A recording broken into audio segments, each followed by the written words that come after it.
Basically इसमें हम second part में बेसिकली सोर्बिटोल और ग्लैक्टोज को डिस्कस करेंगे। सोर्बिटोल के ऊपर बात कर लेते हैं सबसे पहले। सोर्बिटोल क्या चीज़ है? सोर्बिटोल में कुछ यूँ होता है, हमारे बॉडी के कुछ पार्ट्स हैं जिसका नाम उन्होंने बताया भी गया है। लाइक हमारे पास है रेटिना है, ठीक है, लेंस है, उसके बाद हमारे पास किडनी आ जाती है, उसके बाद peripheral nerves, ovaries, seminal vesicles, जहाँ पे बेसिकली फ्रक्टोज की रिक्वायरमेंट होती है। अब होता ये है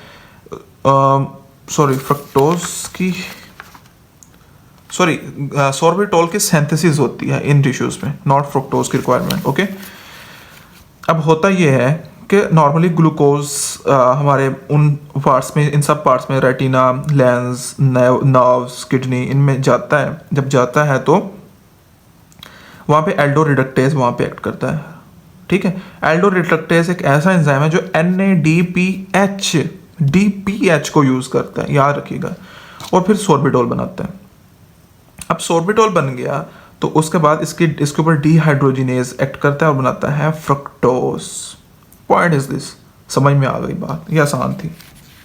बट क्वेश्चन क्या आता है? वो ये नहीं आता कि आप ये रिएक्शन लिखें, लिखना पड़ेगा, लेकिन क्वेश्चन ये नहीं आएगा। वो ये कि पूछेंगे how cataract formation occur due to the sorbitol, या यह पूछेंगे how in patient of diabetes mellitus cataract formation occur, ठीक है, या peripheral neuropathy occur, retinopathy occur. ये डिफरेंट तरह के क्वेश्चंस आएंगे आपको। सो उसमें आपको थोड़ा सा मैं रीजनिंग के साथ बयान कर देता हूँ वो क्या चीज़ होगी। ओके, अब होता यह है कि आपको पता है डायबिटीज मिलाइटिस के केस में ग्लूकोज का लेवल बहुत ज़्यादा होता है, यानी हाइपरग्लाइसीमिया हुई होती है, ब्लड लेवल बहुत ज़्यादा राइज किया होता है ग्लूकोज का। अब जो बहुत ज़्यादा ग्लूकोज होगी तो ये देखें, अब ग्लूकोज बहुत ज़्यादा इंटर हो रही होगी इन सारे ऑर्गन्स में, ठीक है। अब इंटर हो रही होगी तो उसकी कन्वर्जन भी ज़्यादा हो रही होगी सोर्बिटोल में। लेकिन डायबिटीज केस में क्या होता है कि सोर्बिटोल आगे कन्वर्ट नहीं हो पाता फ्रक्टोज में, वो अपने तक ही रह जाता है। ये एंजाइम सोर्बिटोल डीहाइड्रोजिनेज एब्सेंट होता है उसमें, इन रिजल्ट सोर्बिटोल की एक्यूमुलेशन हो जाती है। अब सोर्बिटोल चलो एक्यूमुलेट हो गया तो इसकी वजह से लाइक आपकी कैटरैक्ट्स क्या होगी? कैटरैक्ट बेसिकली ये होता है कि आपको आपकी नज़र के ऊपर आंखों के ऊपर कुछ एक क्लाउडीनेस सी फील होती है, सही से नज़र नहीं आ पाता। तो सोर्बिटोल कैसे काज करती है? तो सोर्बिटोल मेन काज कैसे करती है? बेसिकली जब ये एक्यूमुलेट होती है ना, ये ऑस्मोटिक इफेक्ट रखती है वाटर को इंट्रैप करने की कोशिश करती है, आपको अट्रैक्ट करती है, आ जाओ अंदर आओ अंदर आओ। और बेसिक रीज़न ये इंट्रैप क्यों करती है? क्योंकि ये खुद इंट्रैप हो चुकी होती है, ये बाहर नहीं जा सकती आई से, और इन रिजल्ट ये पानी को कहती है तुम भी इंट्रैप हो जाओ, तुम भी अंदर आ जाओ। जब पानी अंदर आता है ऑस्मोटिक इफेक्ट की वजह से, in result obviously swelling of the eye होती है, और वो मेन रीज़न है कैटरैक्ट फॉर्मेशन की, ठीक है। सो बेसिकली यही डायबिटीज मेलाइटिस में कैटरैक्ट फॉर्मेशन यानी आंखों का मसला इसीलिए होता है डायबिटीज़ के पेशेंट को। एक बहुत इंपॉर्टेंट क्वेश्चन और वाइवा क्वेश्चन था। ओके, ये मैंने अपने लिए लिखा हुआ था पहले, तो ये बात वही उन्होंने बताई हुई है। इस पैरे को लाजमी रीड कीजिएगा, ओके, एमसीक्यू के लिए। अच्छा, ग्लैक्टोज की जो मेटाबॉलिज्म है बेसिकली वो इंसुलिन डिपेंडेंट नहीं है, ग्लूकोज का था। ये एक एमसीक्यू पॉइंट है, ठीक है, ओके। उसके बाद हम आगे बात करते हैं ग्लैक्टोज के मेटाबॉलिज्म के ऊपर। बहुत आसान है और इम्पोर्टेंट भी है। ग्लैक्टोज बेसिकली क्या होता है? पहले कन्वर्ट होता है ग्लैक्टोज 1-फॉस्फेट में। अब 1-फॉस्फेट में कन्वर्ट हो गया in the presence of galactokinase, ATP use होगी। जब काइनेज आया तो फॉस्फेट भी ऐड होगा। अब आपने जब बेसिकली पिछले चैप्टर में पढ़ा था, वहाँ पे आपने यूडीपी का रोल पढ़ा था कि ये एक्ट एज ए कैरियर करता है। सेम रूल यहाँ पे होगा। हमारे पास एक यूडीपी ग्लूकोज पड़ा हुआ होता है, ठीक है, वो आता है और यहाँ पे एंजाइम होता है, इसको हम दूसरे वर्ड्स में गाल्ट भी कहते हैं। अब अगर ये वर्ड आपको याद नहीं रहता तो आप गाल्ट का वर्ड याद रख सकते हैं, ठीक है। यूरोडाइडाइल ट्रांसफेरेज भी कह सकते हैं सिंपली। पूरा नाम याद रखने के लिए कोई मुश्किल तो नहीं है। ग्लैक्टोज 1-फॉस्फेट ये नाम इसका आ गया, और यूरोडाइडाइल ट्रांसफेरेज, यूरोडाइडाइल यूडीपी के लिए है, ओके। अब इस एंजाइम की प्रेजेंस में क्या होता है कि ये जो यूडीपी ग्लूकोज था, ग्लूकोज कैरियर था, ये क्या करता है, ये ग्लूकोज को छोड़ता है ग्लैक्टोज के साथ अटैच हो जाता है और ग्लैक्टोज अपना फास्फेट जो है वो छोड़ के किसके साथ चला जाता है, ग्लूकोज के साथ। अब यूडीपी आया, ग्लैक्टोज के साथ मिला, यूडीपी ग्लैक्टोज बनाया और ये फास्फोट ने बना दिया ग्लूकोज 1 फास्फेट। ओके, ये चीज़ अभी छोड़ दें, ये बेशक ना भी लिखे तो मसला नहीं है। ओके, अब ये ग्लैक्टोज 1 फास्फेट जो है, आप इसकी कहानी पहले खत्म कर लो। इन्होंने सिंपली जो है ग्लूकोज 6 फास्फेट बनाया इन द प्रेजेंस ऑफ फास्फोग्लूकोम्यूटेज, यानी एक म्यूटेशन सी होती है। क्या होता है कि फास्फेट जो कार्बन नंबर 1 पे प्रेजेंट था वो बेसिकली कार्बन नंबर 6 पे चला जाता है। ठीक है, अब ये बेसिकली आपको पता है ग्लाइकोलाइसिस में भी इन्वॉल्व है और ग्लूकोज बनाने यानी ग्लूकोनियोजेनेसिस में भी इन्वॉल्व होता है। अब दूसरी तरफ क्या है, प्लान क्या है दूसरा? अब दूसरा ये है कि यूडीपी जो ग्लैक्टोज है ये बहुत इंपॉर्टेंट एंजाइम है, ये इसको दोबारा यूडीपी ग्लूकोज में कन्वर्ट करा देता है। अब ये यूडीपी ग्लूकोज मेटाबॉलिज्म में फिर जा सकता है इस वाले में। ठीक है, ये याद रखना है। नंबर 2, और ये एंजाइम कौन सा था, यूडीपी हेक्सो 4 एपीमेरेज। ओके, एपीमर है ना, ये दोनों एपीमर्स होते हैं, तो आपस में चेंज करने के लिए एपीमरेज यूज करेंगे, तो आप सिंपल 4 एपीमरेज भी लिख सकते हैं। ओके, अब इसके अलावा और क्या क्या चीजें बनाता है, ग्लाइकोलिपिड, ग्लाइकोप्रोटीन, गैग्स और लैक्टोज, ये याद रखने हैं। वो इसी तरह से पूछते हैं, write out the production of the glucose, glycoprotein, glucosamine और लैक्टोज फ्रॉम द ग्लैक्टोज, तो आपने ये लिखना होता है। अच्छा, एक छोटी सी चीज रह गई, अगेन ग्लैक्टोज एक ग्लैक्टिटायोल बना रहा है जो कि एक अल्कोहल है, और ये किसकी प्रेजेंस में बनता है, एल्डोज रिडक्टेज की प्रेजेंस में। और मैंने क्या बोला था, जहां एल्डोज आएगा वो NADPH को यूज करेगा। ओके, अच्छा, उसके बाद ये चीज तो आपको क्लियर हो गई। ठीक है, अब उसके बाद आपको एक मजे की चीज बताता हूं। अब क्वेश्चन ये तो आते ही है, इसके बेसिकली जो एंजाइम डेफिशिएंट हैं उनकी रीजन भी पूछी जाती है। लाइक क्लासिक ग्लैक्टोसाइसीमिया में कौन सा एंजाइम डेफिशिएंट होता है, वो होता है बेसिकली गाल्ट। एल्डो रिडक्टेज खुद इटसेल्फ डेफिशिएंट होता है, ग्लैक्टोकाइनेज की भी डेफिशिएंसी होती है। तो वो कहते हैं, सपोज में आपसे MCQ में पूछा जाएगा कि अगर ग्लैक्टोकाइनेज नहीं है तो क्या होगा, तो ऑब्वियस बात है ग्लैक्टोज या ग्लैक्टिटायोल का लेवल राइज कर जाएगा। क्यों, ये नहीं है तो ये प्रोसेस तो सारा नहीं होगा ऑब्वियसली।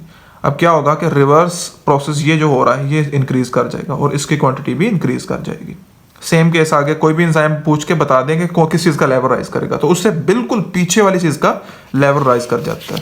होपफुली ये बात आपको समझ में आ गई। अब लास्ट टॉपिक रह गया है, उसको हम अच्छे से देख लेते हैं। अनदर UQ क्या है, लैक्टोज की सिंथेसिस कैसे होती है। लैक्टोज की सिंथेसिस कुछ मुश्किल नहीं है। लैक्टोज एक कॉमन सी चीज़ है, आपको पता है ग्लूकोज प्लस लैक्टोज से बनता है। थोड़ी सी एक मॉडिफिकेशन वाली बात आपने पढ़नी है, क्या बनता है। अब इसमें पहले तो ये चीज़ पूछी जाती है कि लैक्टोज प्रेजेंट कहाँ पे होता है। ऑब्वियसली मिल्क में, मेमिलरी ग्लैंड जो कि फीमेल्स में होते हैं, या मिल्क प्रोड्यूसिंग एरिया, और इसके अलावा डेयरी प्रोडक्ट्स में। अब लैक्टोज सिंथेसिस कहाँ पे होती है, गोल्जी में। किससे होती है, लैक्टोज सिंथेज से होती है। Okay, let's have a look कैसे वो सिंथेसिस करवाता है।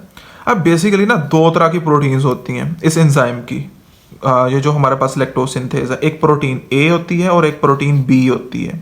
ठीक है, अब प्रोटीन A और B का क्या काम है, दोनों डिफरेंट है। अब डिफरेंट किस तरह से हैं वो आपको बताता हूं। जो प्रोटीन A है ये बेसिकली बहुत सारे टिश्यूज में होती हैं।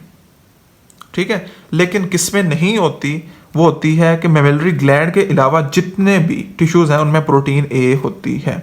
अब अलावा का वर्ड मैंने इसलिए बोला, A फॉर अलावा, कि इसके अलावा सब में होती है, मेमिलरी ग्लैंड में नहीं होती, जो कि बेसिकली ह्यूमन बॉडी का पार्ट है। ओके, और ये क्या करता है, ये बेसिकली ये करता है, ये बीटा 1,4 लिंकेज बनवा के, ठीक है, लैक्टोज बनवाता है। अब लैक्टोज किस फॉर्म में बनाता है, ये चीज जानना आपके लिए ज्यादा जरूरी है। पहली बात क्या याद रखनी है आपने,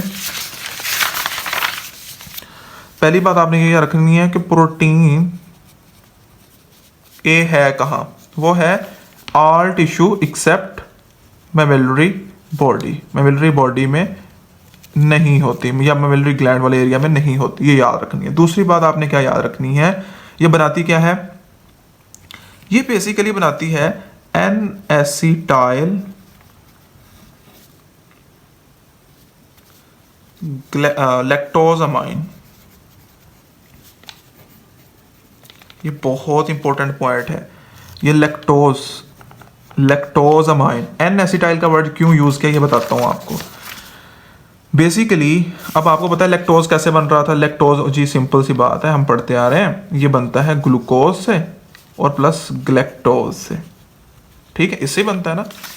और ये जो मैंने आपको बताया कि लैक्टोज सिंथेज की प्रेजेंस में बनाती है, ओके, ये बात आपको समझ में आ गई। लेकिन ये प्रोटीन ये क्या करती है, ये बेसिकली जो ग्लूकोज और ग्लैक्टोज आ रहे थे उनको तो आपस में जोड़ती ही है, लेकिन एक स्पेसिफिक क्लास को जोड़ती है ग्लैक्टोज की। अब वो कौन सी क्लास होती है, वो बेसिकली होती है हमारी यूडीपी कैरियर वाली क्लास, यानी उसके साथ कैरियर लगा होता है। और इसकी भी एक क्लास होती है ग्लूकोज की जिसके साथ एन एसिटाइल लगा हुआ होता है due to some kind of modification, ठीक है। यूडीपी क्यों आता है इसके साथ, कोरियर के तौर पर वो ऐसे आता है, इसके साथ मिलवाता है, चला जाता है। अब इसके साथ एन एसिटाइल का वर्ड क्यों यूज किया, क्योंकि इसकी क्लास है एक, तो एन एसिटाइल ग्लैक्टोज अमाइन बना जब ये दोनों मिले, और ये सपोज कर लें एन एसिटाइल लैक्टोज अमाइन बन गया। अब यहाँ पे आके यूडीपी साथ रिकवर हो जाएगा क्योंकि ये एक कोरियर था।